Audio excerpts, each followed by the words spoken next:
Pourquoi ce guide ? Parce que tout d'abord, le management est un secteur porteur. Alors c'est vrai pour toutes les disciplines du management. Je peux citer en particulier le cas de l'expertise comptable, de la distribution ou du management de l'hôtellerie.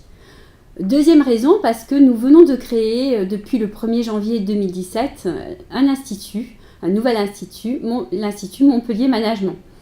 L'objectif est finalement de couvrir toutes les disciplines en management et d'avoir un institut de taille européenne.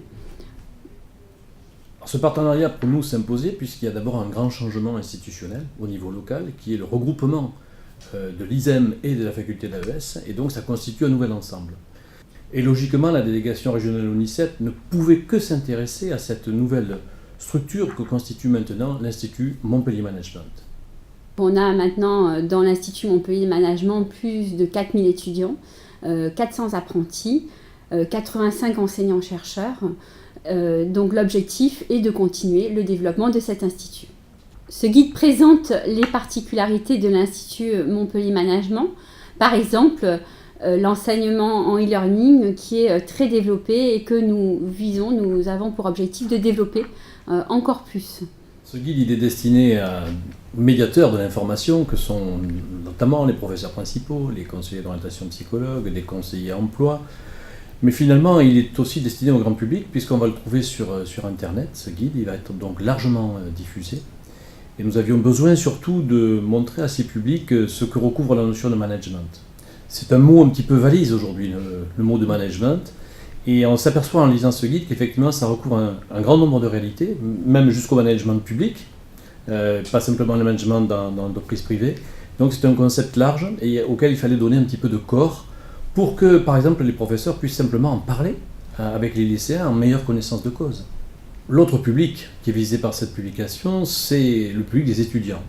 On sait que beaucoup s'engagent dans des cursus d'études supérieures en affinant, en peaufinant petit à petit leur cursus et en découvrant les multiples spécialités du management. Alors effectivement, parmi les cibles de Montpellier Management, nous avons les étudiants qui sont déjà au niveau Bac+2 par exemple et qui peuvent rentrer directement en L3 pour certains d'entre eux, à certaines conditions.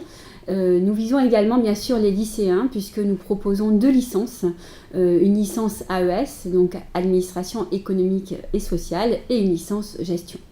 Donc le management est un secteur porteur, alors cela concerne des métiers, je dirais, traditionnels tels que l'expertise comptable, mais de nouveaux métiers ont également émergé et nos formations cherchent à s'adapter à ces nouveaux métiers. Je pense notamment au niveau métier du numérique où finalement on voit apparaître des nouveaux emplois liés par exemple à la communication multimédia.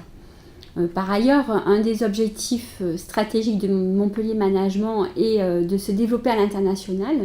L'idée est de permettre à nos étudiants d'avoir des formations à l'étranger et donc de trouver de nouveaux métiers également à l'étranger. Par exemple, l'une de nos étudiantes est actuellement à San Francisco et elle a trouvé cet emploi à la suite de son stage de Master 2.